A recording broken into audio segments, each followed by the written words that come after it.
Last week, we talked about market risk in retirement and how it can impact the retiree's portfolio.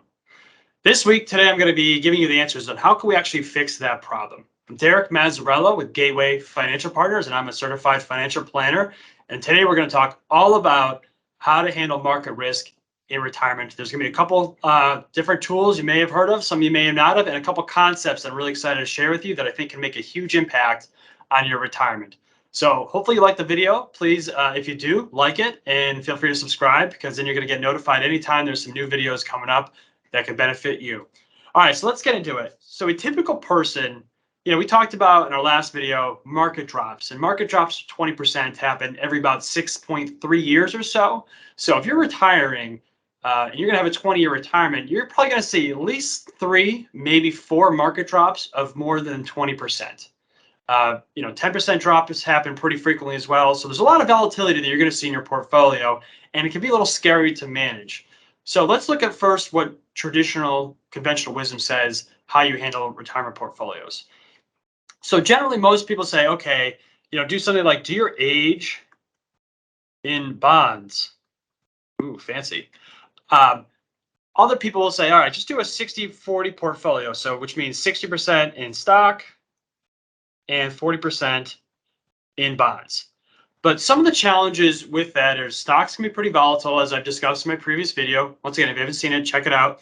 And bonds aren't always going to do well.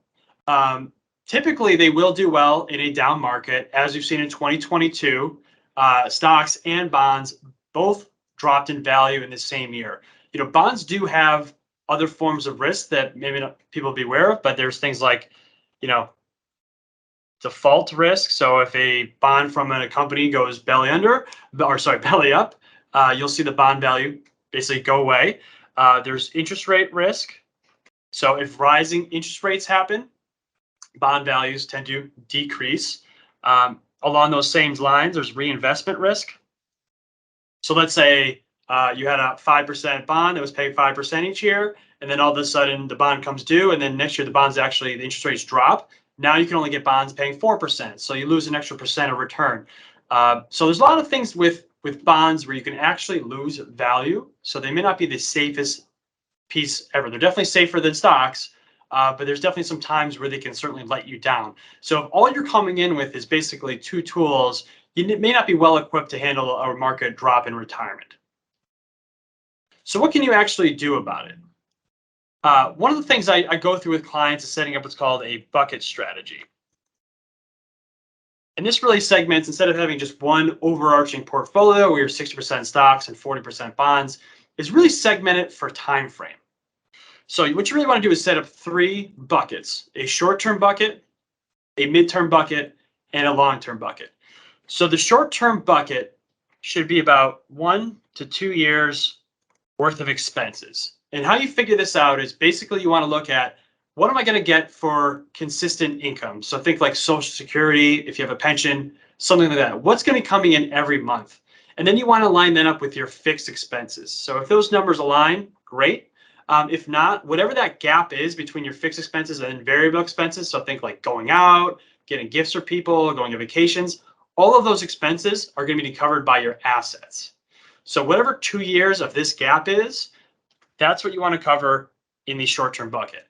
And what you're putting there, it's going to sound not sexy whatsoever. Keep that in cash.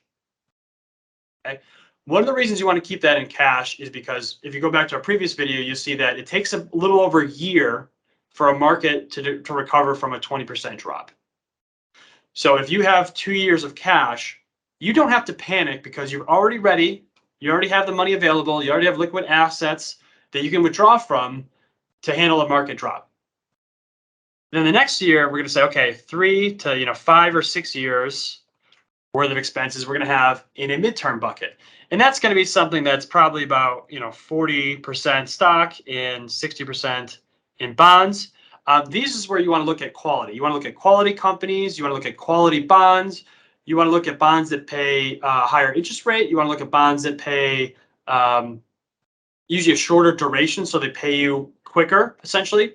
And then for the stock piece of it, quality companies, and you really want to look at maybe dividend producing stocks. because those are going to basically create a form of income for you. So you really want to look at high quality companies that produce dividends, because what you can do is with that income that you're getting from here, you're going to want to have it waterfall into the short-term bucket. I'll talk a little bit more about how to manage this more consistently, but so that's the gist. First bucket, cash. Second bucket, a little bit more aggressive. We want to get some return.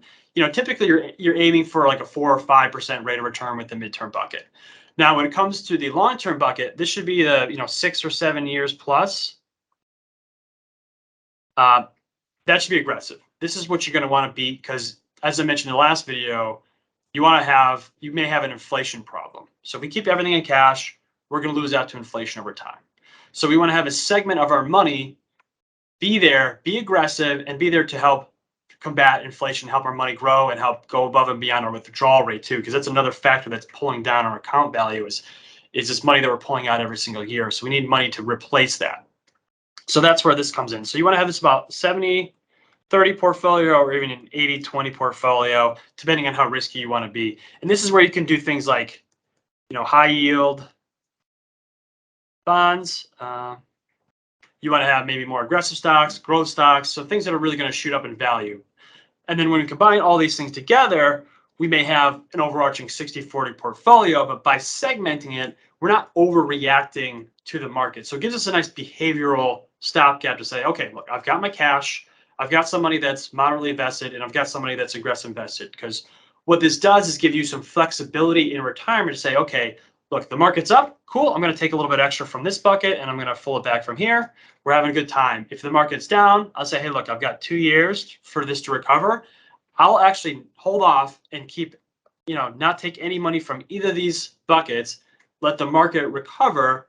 And now in a couple of years' time, I can start to refill these buckets from here once the market has recovered and our account balances have recovered. So it gives us a nice balance of, hey, I have money when I need it now, but I'm going to be aggressive for the money that I need in the future for my retirement. Okay, so that's one thing you can do with your portfolio. The next thing you can do is add what's called, most people have a negative word for this, but annuities, right? And the benefit of annuities is typically they're not tied to the market. And there's really 2 types that I'm going to go over with you today. There's a whole bunch of different varieties you can look at. Once again, make sure that they're right for you. They can be complicated, so really do your due diligence on them and make sure you understand them. But one option is where if all you really need is income, you could look at what's called a single premium immediate annuity. And basically all that does is say, I'm going to give you some money now, insurance carrier, and then you just give me some paychecks. So you may give them, let's say, $100,000 up front, and then each year they're going to give you, let's just say, $6,000 per year for the rest of your life. So no matter what the market's doing, no matter how long you live for, you're going to keep getting a check every single month or every single year, whatever time sequence you pick for them. So it's not market-based whatsoever. You're just going to keep getting paid. Okay. Number 2 is if you did want to have some market participation, but also have a form of income, you can do a variable annuity with a guaranteed withdrawal balance rider. And basically what that does is it lets you, with a variable annuity, you put money and you invest it as you would with any other mutual fund account or what have you. You're taking care of the market participation, but this rider will create income based off of their calculation. So they either take usually the higher of however the market performs, or some of them will give you, a rate of return. It may be a simple 5% per year or a 6% per year. Whatever's higher, they'll kind of ratchet up based on that. And then when you're ready to take income, you basically have the same concept as this. They'll give you money every single paycheck. It's based on a number that's not necessarily tied to the market because you do have a couple extra, benefits to it. But the main difference between these two, with a SPIA, once you give up that $100,000, if you died in 2 years, that money's gone. It goes to the insurance carrier. With a variable annuity, if that upsets you, if you died after 2 years, whatever the account balance remaining is, will go to your heirs. So there is some form of, beneficiary coverage with these types of annuities. So what these annuities do is they give you some market participation, but also just give you basically income, which is really the main goal of a retiree. You want to get income and make sure you're getting paid every month and make sure you have enough money to live on. Okay. So the other thing you could do is invest in what's called a buffer asset. This cool R. So a buffer asset is an asset that's not tied directly to the stock market. We can look at a permanent life insurance policy.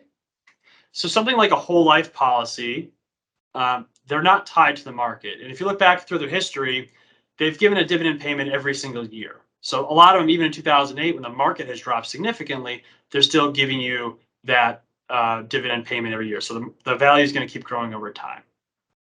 And what you could do is you could basically pull money out when the market's dropping to a certain percentage and use that as kind of your backup money. It's like having a relief pitcher come in when the starting pitcher does terrible. Have someone else come pitcher you for an inning and then have that person go back. So let's look at three distributions. I look back at someone retiring with $1 million starting in 1999. What if they just did their full distribution? So that's going to be, this darker line here. So they started here, $1 million in 2003. Look, they were down to having a little over $600,000. I don't know about you, but at what point would you really be freaking out about your losses? I know I'd probably be a little concerned. Even 2008-9 range here, you're down to less than half of what you put in, and you've only been retired for 10 years. Human behavior says you're going to freak out and you're going to go to cash, right? But let's say you did stay invested, you're disciplined, you ended up just under where you started after about 22 years. Not too bad.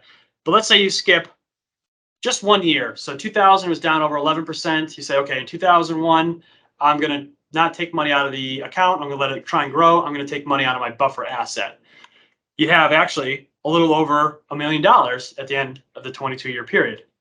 And then let's say every time there's a 10% or more drop, I'm taking money out of my buffer asset. So that would have happened 3 times. So you've done 2002, 2003, and 2009. You would have $1.5 million left.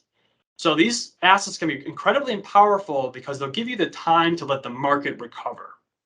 Okay. The challenge with this is it can be hard to time. You really want to make sure you're doing it right, but usually generally after 10 or 15% loss, this is maybe when you want to take money from some of these buffer assets.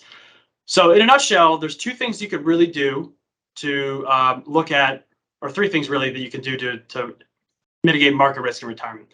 One is you can set up a bucket strategy. So time, segment your money in 3 different time frames: immediate, midterm, long-term. 2, you could look at annuities because they provide an income stream that is not tied to the market.